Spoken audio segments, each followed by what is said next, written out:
Hey, what's up guys? Allie here from The Filmmaker's Life, and today I am redoing my patio. I need to tear it down and redo it all because guess what? We have moved twice and had a baby. We gotta make this baby friendly but also still adult friendly. So, I'm gonna show you right now how I'm gonna make that happen.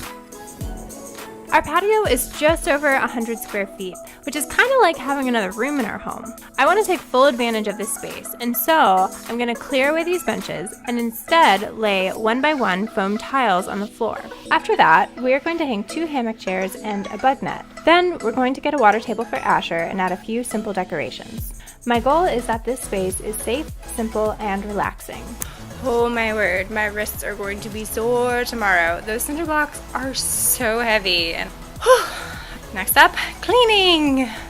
I wanted to give our patio a very deep clean before laying the tiles because we've had a lot of pollen, spider webs, and dust build up over the months. I started by sweeping everything, and then I used soapy water to wipe down the railings, the trim, the walls, and even wash the floors. I just got a splinter. I went a step further and disinfected everything 3 feet and lower with hydrogen peroxide. My 9-month-old puts everything in his mouth. So the plan today is to tile our patio with these 1x1 foam tiles. Let's get tiling.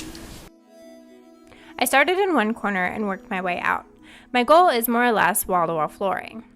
In order to achieve the clean wall-to-wall look that I want, I'm going to need to cut some of these tiles later to fit. Now, I did have to swap out some of the corner borders for the regular borders so the pieces would fit together well. A few things I love about these tiles. Number 1, they're very easy to customize and shape to any space. Number 2, they're easy to clean. And number 3, the price is very comparable to carpet. Also, I chose tan because it would give me a lot of flexibility when decorating. These tiles are already looking great. I'm so excited and they're very easy to work with. Looks like we'll need about 20 or so more tiles. So in order to make the tiles fit our patio well, we do need to cut some of them. And I have my handy, handsome husband here to help me cut the tiles. And so he's going to show you how to do it. So I couldn't find a knife, so you have to knot like a corn on the cob. Foam is pretty easy to cut. You can cut it with most kind of knives. I found a little trick because it's foam. If you just put it on top, you can kind of like press in the imprint, and so like I know at least I got to get rid of this section. I found the easiest way to make straight, clean cuts was using a box cutter and a ruler. If you don't have a box cutter though, you could also use an X-Acto knife or possibly scissors. Look at that snug fit. The trick is to kind of not cut it all at once. You can always cut more off, but you can't add back. And there you have it. So, the plan now is to put a big bug net here. This is a 20 by 10 foot piece of bug net. It was like $20 at Amazon, super cheap. The edges on here are not hemmed at all, so I'm gonna have to use the handy dandy sewing hack that I showed you 2 years ago, and I'm going to be stapling this down. If you don't need perfect seams and very strong seams, and you want to save time, then stapling the fabric every 4 to 6 inches in place of sewing will get the job done. Now that I've got my little faux curtain hole made, I'm going to stick 20 feet of rope through it. I found a small object that had some weight to it and used it to guide the rope down the hole. And there we go. Alright, our handyman is back. He's going to be hanging up our little eye hooks that we've got. Thanks for being a few inches taller than me.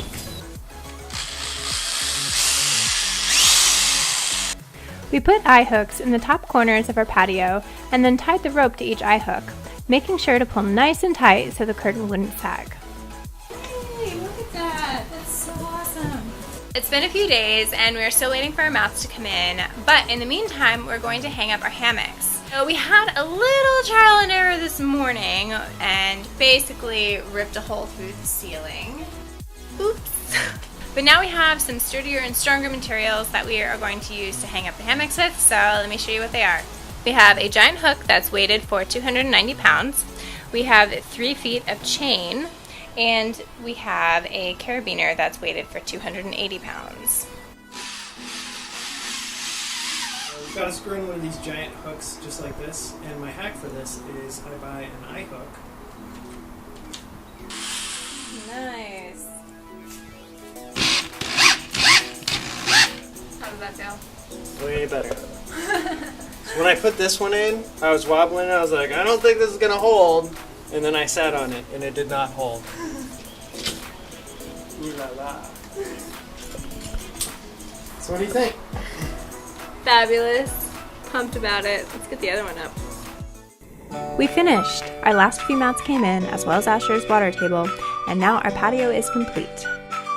I stacked our old tables on top of each other to keep our decorations out of Asher's reach.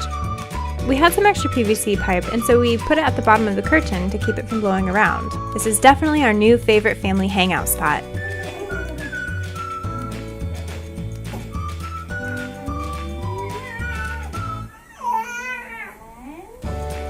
Well, I hope this video was helpful to you. I had a lot of fun making it.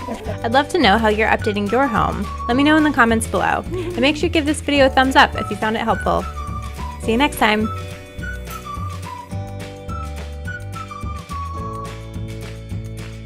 This is not as easy as they make it seem. It smells like clean out here. Really get product, girl, like you do my life every day. Redoing my patio over. These things that come from my mouth, I don't know where it comes from. Dang it, only 8% battery. It's on the chew on. You got like 3 pieces. Do you really need that many? That was actually not too bad. Okay.